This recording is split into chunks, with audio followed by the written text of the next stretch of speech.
So yun na, what's up sa inyo mga bossero. Bali, nakatapos na naman tayo ng isang unit. Ito, semi-automatic na PCP.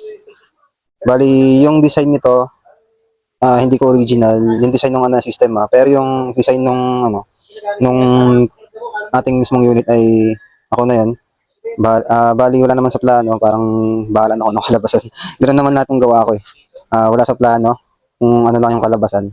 Bali, kung may papansin nyo, meron tayong underbelly plenum. Tas, meron din tayong underrail na nakaseparate. Bali yan kasi yung mga yan, bali ilan na lang ng may-ari yan. Dinadagdag niya, siya na yung may gusto niyan. Bali, first time ko nga palang gawin niya nga ganyan. So, ito rin, folding bat mechanism. Pinadagdag na rin yan, pati itong shroud. Yung shroud na yan, matagal ko nang balak yan sa akin sana itong shroud na to. Kasi ito, may sentimental value sa akin itong shroud na to. Kasi yung ginamit ko dito is yung kauna-unahan kong, mapansin nyo, kauna-unahan kong hand pump. Yan. Yan. Kauna-unahan kong hand pump, ginawa kong shroud. Sa akin sana to kaso nga lang, ayan, gusto niya na may shroud. Kasi gumastos pa ako, yung binigay ko na lang sa kanya. Para dagdag na rin income. Tapos, 500cc na tangke. Siya rin may request niyan kasi ang ginagamit ko lang ay 350cc para hindi ganong mahirap bombahan. Pero gusto niya kasi maraming maraming putok ang gusto niya. Kasi nga semi-automatic to. Mas matakaw to sa hangin. Ayan, higman tayo sa kabila. Output ng regulator natin ay 1,800 PSI. Taiwan reg ito.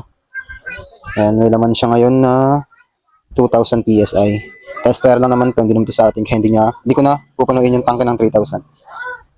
Bali na ano ko na to, na-test ko na siya kung ilan yung ano niya, nag-range yung shots niya sa working pressure na 3,000 to 18 PSI ay 50 to 60 shots. Yan. Pero nag-work pa naman siya hanggang 1,300 PSI.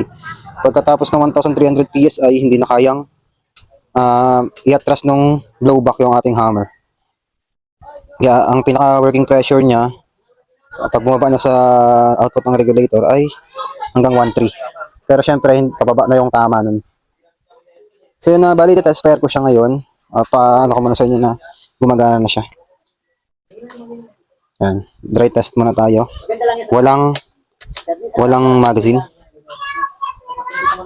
Bali blowback pala to na nanggagaling dito sa ating receiver lang.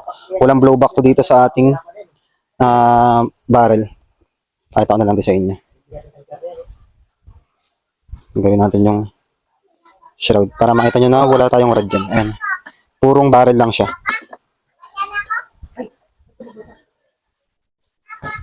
Ayan. Bali yung blowback niya is nandito lang. Tsaka nandito lang sa ating receiver lang. Kaya nandito yung spring natin sa mismong receiver. Dry test muna tayo. Ayan. Firing siya. Bali ngayon, i-test natin siya yung accuracy doon sa layong 20 meters. So, yun, bali iwan ko lang tong camera doon para makita natin yung accuracy niya ng malinaw. Bali di ko na ikakat yung video.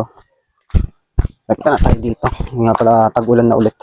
Kaya ganito na naman sa lugar namin. Yan siya na guys sa lugar. Hindi naman kami mayaman. Kaya yan. Simpleng hobbyist lang. Ito nga pala yung target natin dati. Kung maalala nyo yung bakal na yan. Bali, yuyuko ko lang siya dyan. Babaan lang natin yung tripod.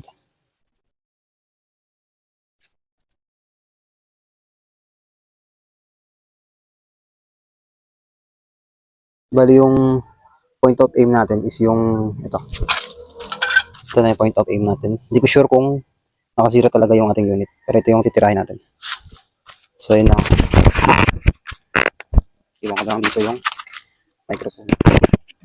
Yan.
So yun na nga busero. Bali, accuracy niya. Bali, ito naman kasi, syempre semi-automatic to. Hindi concentrated yung kanyang power sa iisang isang sa barrel lang.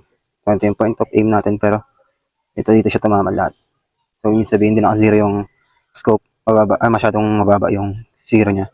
Pero, mas mahalaga yung groupings. Bali, ito yung groupings niya. Ulitin ko, dito made for high accuracy. Kasi nga semi-automatic ito. Ayan. Siguro na makakatama ka na dyan. Kasi hindi naman to gagamitin sa pang-ibon-ibon.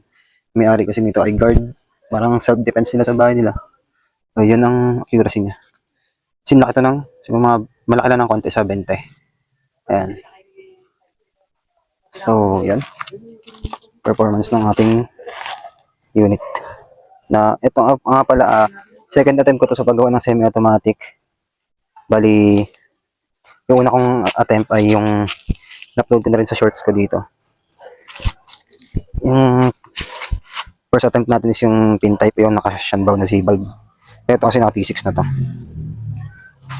So, bali, papaano dice ko na lang to, tapos pipick upin na ng may-ari. Pupunta sila dito from Cavite to Zambales. Kasi Zambales ako. Sila na mismo yung pupunta. So, yun lang mga busero. May mga katanungan, message nyo na ako sa Facebook. Yung link ng messenger ko ay nandiyan na sa bio ng channel. So, yun lang. Thank you.